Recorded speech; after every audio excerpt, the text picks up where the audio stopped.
Hi, everyone. Welcome to the You-est You podcast. This is Julie. I am, as you know, your host and really excited about today's guest. Can't wait to tell you about Nick and for you to get to meet him. So Nick Jankel is an award-winning thought leader, author, and professional speaker.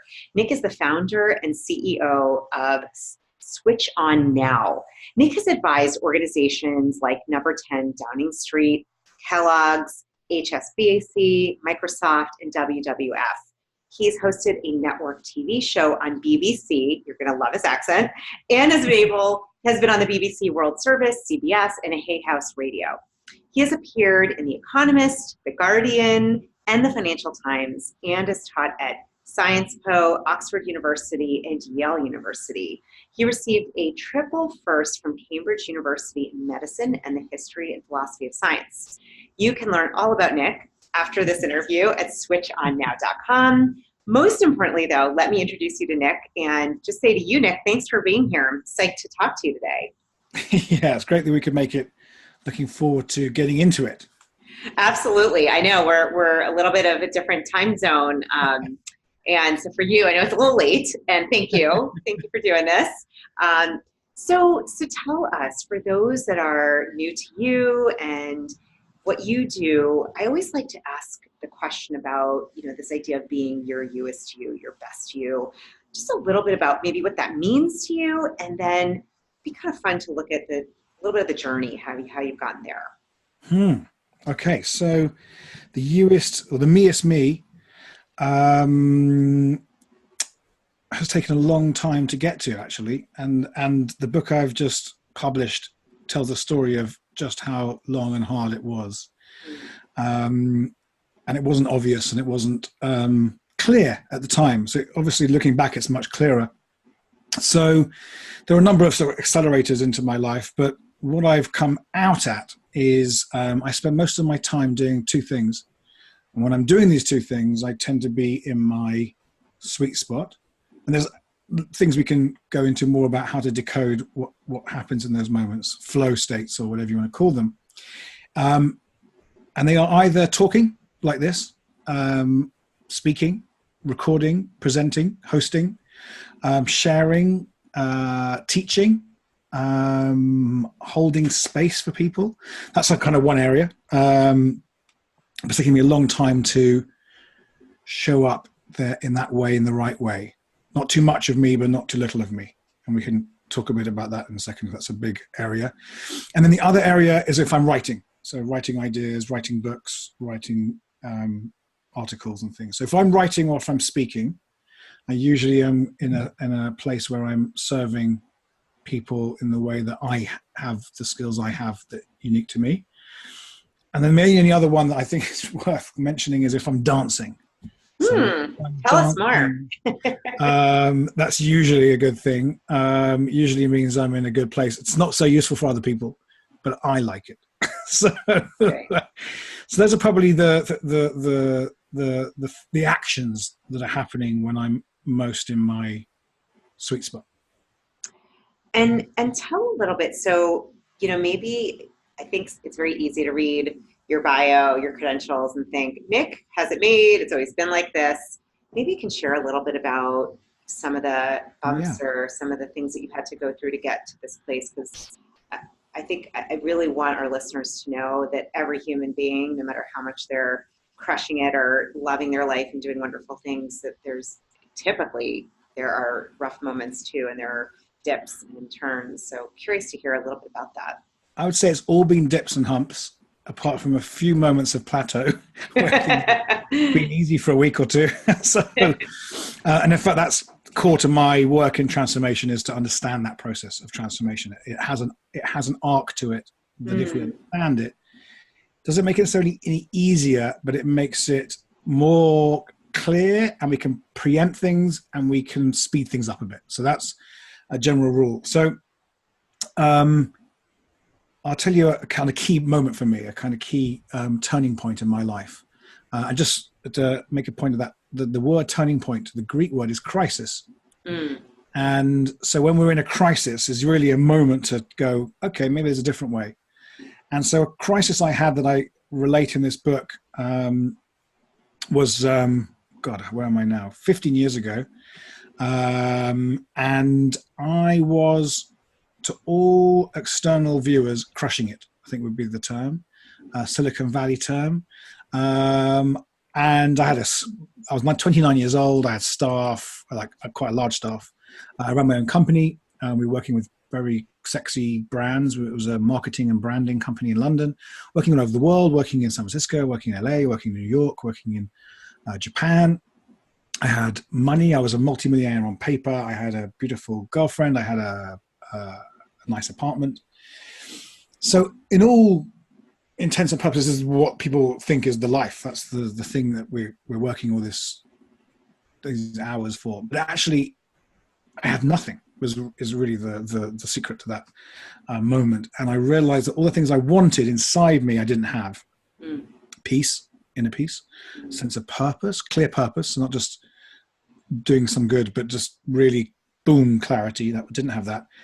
Didn't have self-love.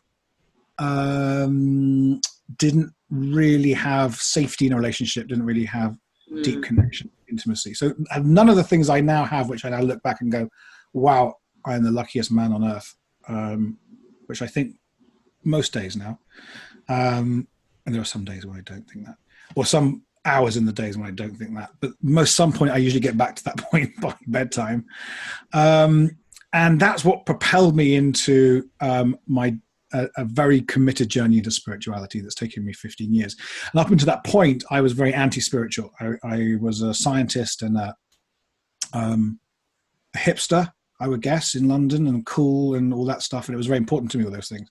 And I just didn't do New Age. I didn't do any of that stuff. And I didn't do yoga, and I didn't do anything of that sort of stuff. And it took me a long time to let go of some of those barriers and some of those beliefs, enough to go inside and find that everything I ever wanted could come from my own connection to whatever you want to call it, the universe, and the experience of that, which I believe we call love. And so the human language of love is what we mean when we feel connected to all that is. And that experience then allowed me to heal myself, break some of my addictions, find a beautiful wife and have 2 beautiful children, and all the things that I have, and a thriving business, a different style of business. And we can talk about that, different pace of business.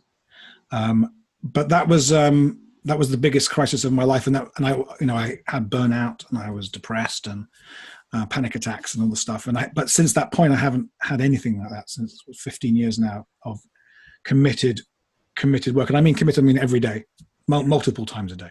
Yeah. I think this story that you're talking about is one anyone listening can relate to, maybe not on the grand scale of, a business with multi-millions, maybe some can, some can't. But what I'm really hearing is you felt void inside. There was an emptiness, which we know, I think theoretically we know this as human beings, like, money and objects, people can't buy happiness.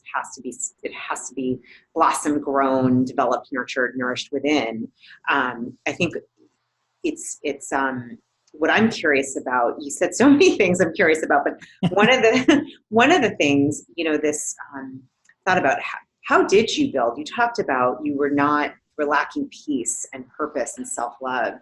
My belief, those are like the building blocks, the macronutrients for what we need to be alive, truthfully, like the water for a plant. How did you build those? And can you share with us what that looks like? You talked about doing daily, sometimes a couple times a day practices. I think this is really, really crucial information. A lot of people I know tuning in can get burned out very easily. And so, right. Say more about that. So taking your first question, how do you build these beautiful qualities inside?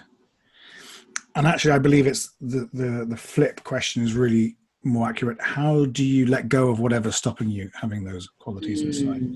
Because they exist in everyone. It's a human right. It's a human birthright to have inner peace, to have connection, to have love, to have purpose, to have meaning.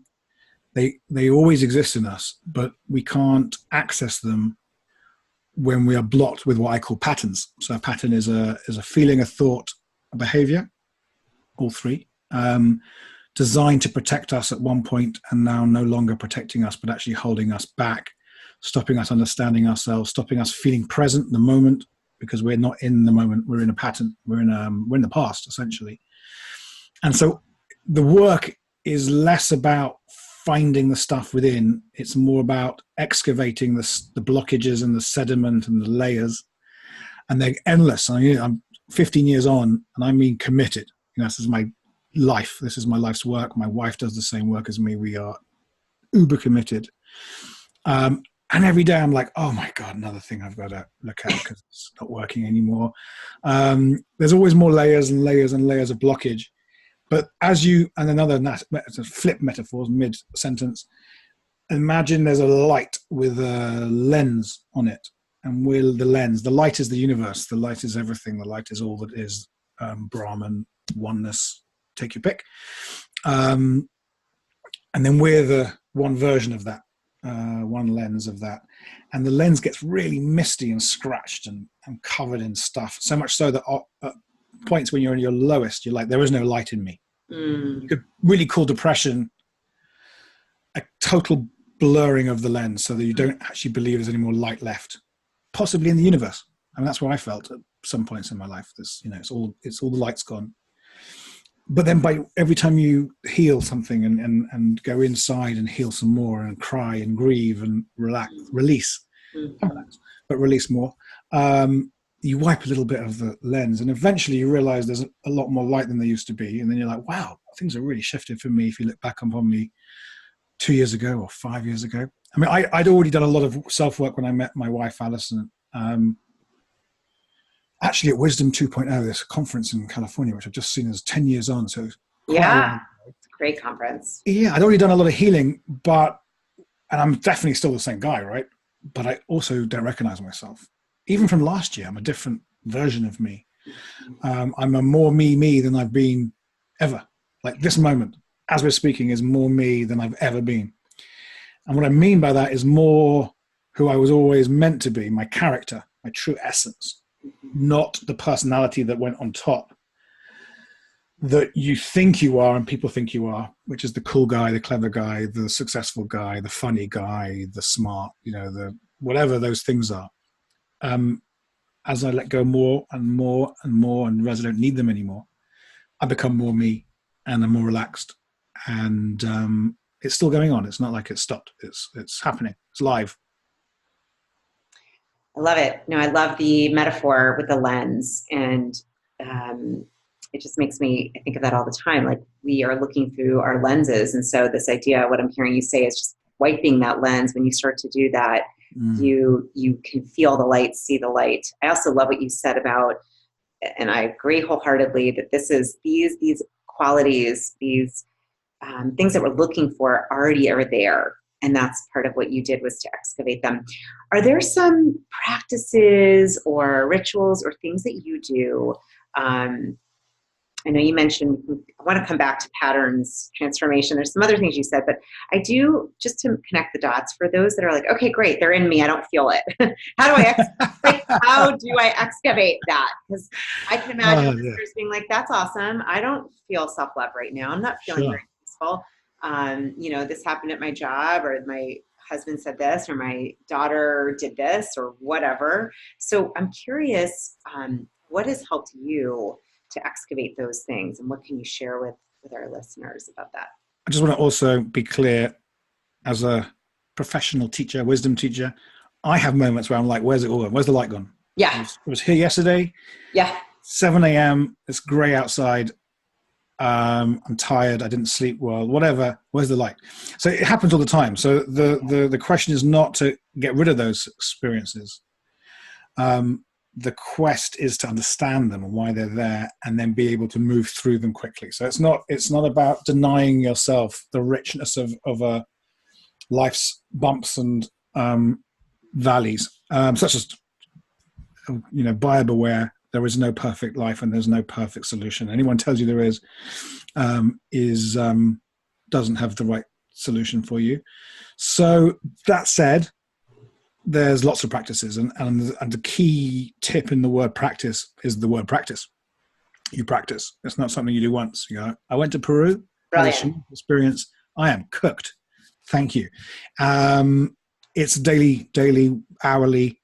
In all my work and all my workshops and stuff, I don't teach individual practices because I believe people go through different ones through their life. They're like, oh, I'm going to try some yoga, or I'm going to try this kind of yoga. Actually, no, I'm going to do some qigong, and now I'm going to do some meditation, this kind of, and now I'm going to go ecstatic dance. They're all out there, right? If you go and search for, these things on the internet, you'll find them. The key, I guess, is two things. One is follow the sort of curiosity of yourself to find the practices right now is calling you. You might do it for a year, you might do it for 2 years, you might do it forever, and then you'll find something else. Just, if you see a flyer for a class, or you end up outside a massage, whatever it is, follow the breadcrumbs, find a practice. But you've got to do something, because you need to practice connection. Yeah. Even though we've got it inside us, we're so unused to it that we have to find a tool of some sort to get back to it.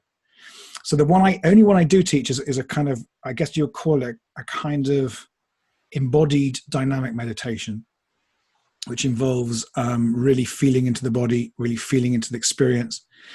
But you can do that with any of the other practices. So if you're going to go to a yoga class, you can still do it in a yoga class. In fact, if you don't, you're probably not going to get the most out of all these different practices.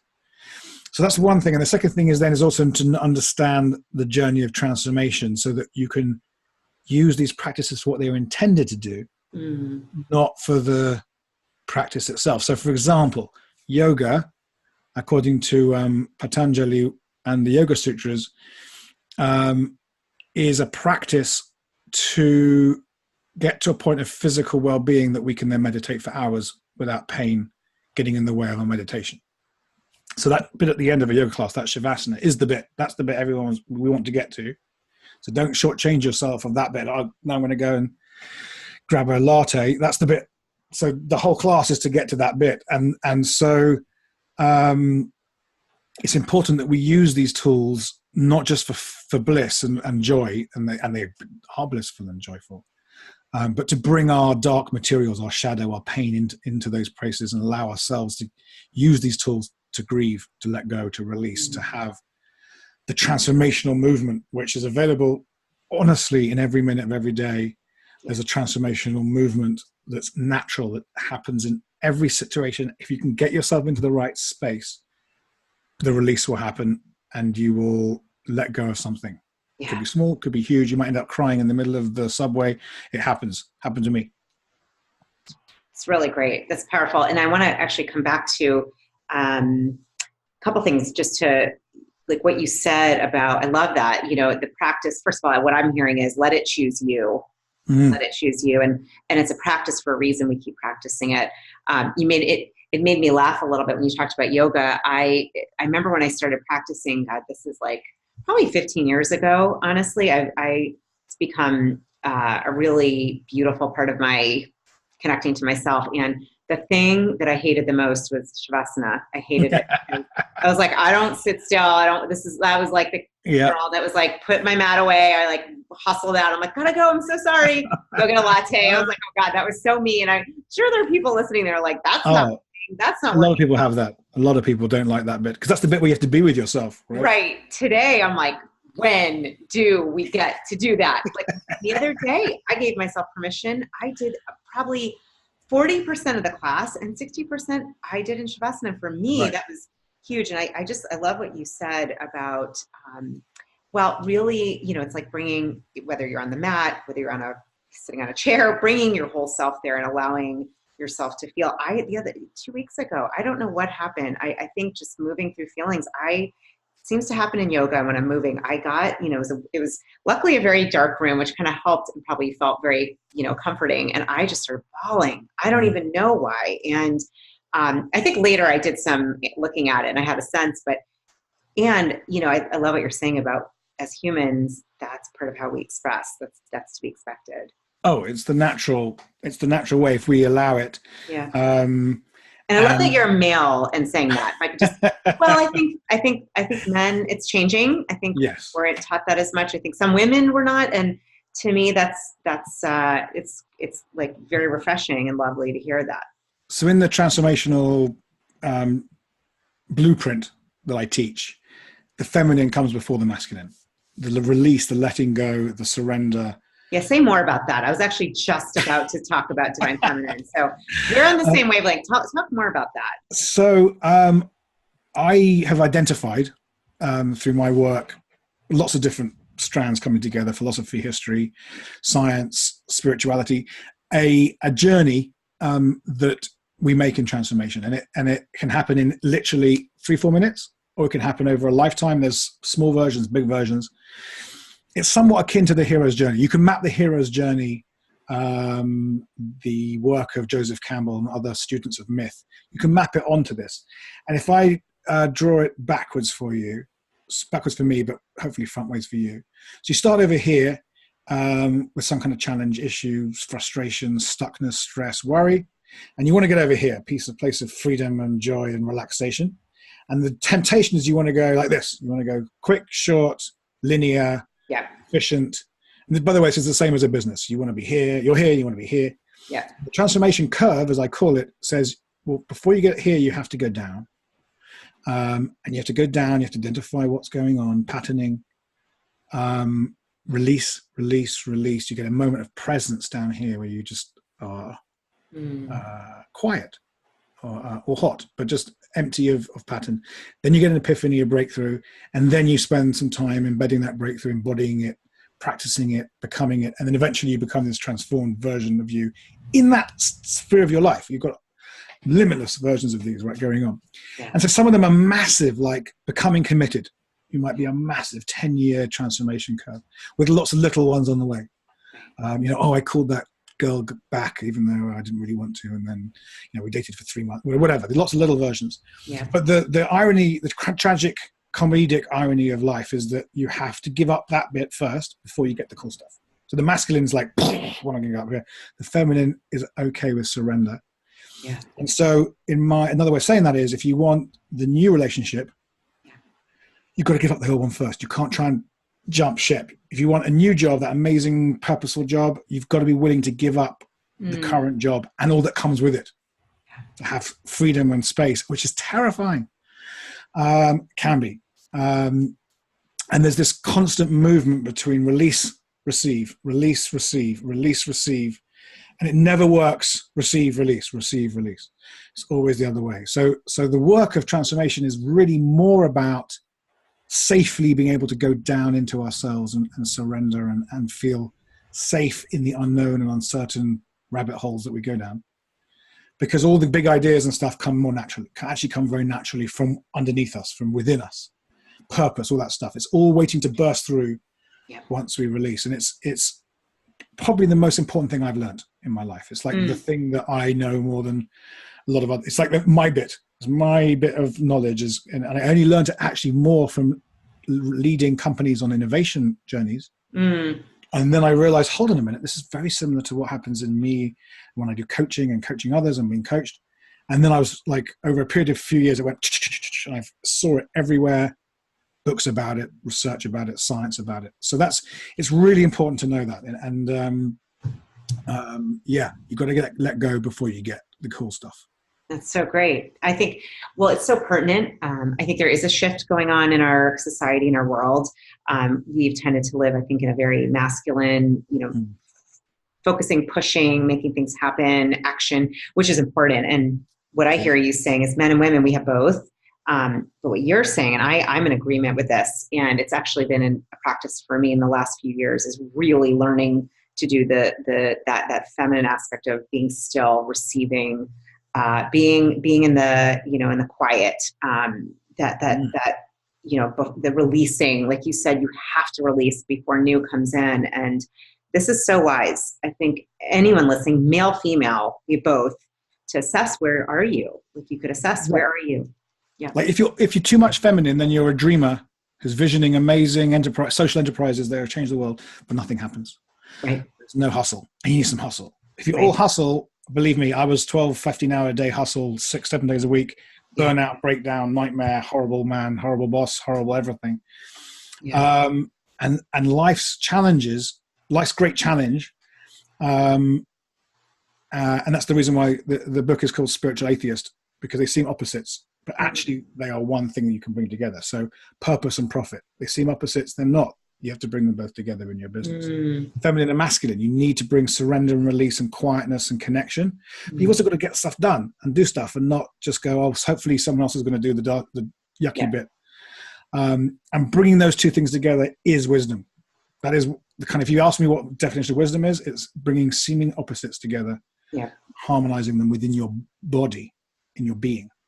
It's fantastic. And so your book is Spiritual Atheist, a quest to unite science and spirituality into a life philosophy so we can thrive in this crazy, chaotic, complex, challenging, threatening world that we are now in, and we're going to have more of. Like, it's not going anywhere. The crazy is not going anywhere. Right. And so I think even to add to that, it's even that much more important to really find that still, that, as you said, when we started, peace, purpose, self-love, connection from within, so that no matter what's going on, you have that. It's the only anchor. Everything else is crazy. And the version of that in business is called purpose. And when the world's going crazy and your customers are changing and the social media algorithms are changing and this is changing and everyone's going, how many Twitter fans do you have? And constantly bombarded with noise and questions. The only thing I have is to go back to purpose. Why am I here? And purpose is not a goal or a strategy or a vision. It's not number. If you have numbers in your purpose, it's not purpose. Purpose doesn't care. The universe, love, does not care about numbers. If you heal one person today, that is a miracle. There is no need for any numbers of 1,000 or 10,000 or 100,000 or whatever, which is hard for me to sometimes hear myself. Believe me, I would love my books to go into millions and whatever. Who wouldn't? But it's not purpose. Yeah. Purpose is, have I shown up in a way that allows the universe to come back to the universe in a whole way, to summarize purpose in another version of it. Oh, I love that. Say that again. Have I shown up in a way? That's powerful. I've never said it before, so let me just make sure I get it again. Have I shown up in a way where the universe within me can show up and help the universe in someone else become whole, become connected, become more. And the word whole, as I go into the book, actually, the word whole is the same etymology, the same grounding as the word holy. And also heal. So holistic, all these words are actually meaning the same thing, which is coming into wholeness, as in not traumatized, not fragmented, not broken into a whole bunch of things. We just have a little fun music, everybody. Take a moment. That's the universe saying, coming in. Not sure what that sound was. It's gone now. And so I didn't like the word healing, actually, for the first part of my life, even though I was a medic, which is the study of healing. But it sounded woo-woo and wishy-washy to me. And now I married a healer, which is the irony of ironies. And now I've fully realized that healing is not something that it's not optional. It's not something you do with a healer. A healer just opens a channel or creates a context. Healing is something you do every day in order to let go of pain and trauma and pattern and become more of the You-est You. Powerful. There you go. I love it. This has been such an enlightening conversation. Lots to ponder and think about. And is your book available now? Where can people find it? Is that on Rush as fast as you can with the most hustle you've ever had in your life to Barnes and Noble or whatever, Amazon. Get the second edition. It's got a glossary of wisdom and philosophical terms. Because when I studied philosophy, I was bombarded. I couldn't work out any of it. I didn't know any what the isms were. And it's taken me a long time to really understand what these different ideas are and then write them in a way that's accessible for people. Right. So it's called Spiritual Atheist. It's not so obvious on my website, but just go to Amazon. It's the easiest. The easiest Excellent. way. We'll have it in the show notes. And I think coming back to the beginning of what we were talking about, just really giving, I think this understanding that we all go through dips, we all go through those points. In fact, they happen, we can expect them.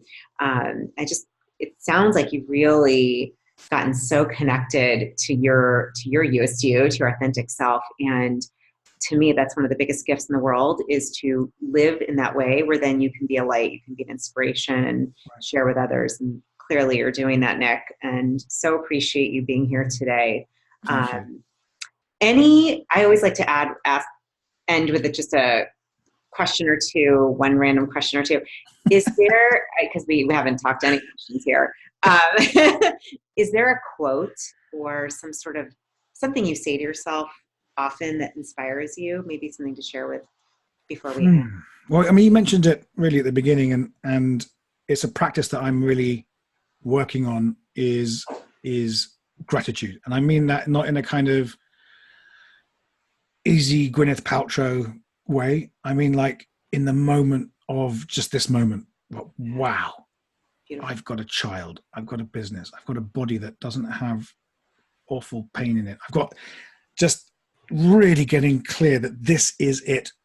This is the moment. It doesn't get any better than this. There's no, we get used to this kind of, somewhere at some point I'm going to have the house I want and the thing and the blah, blah.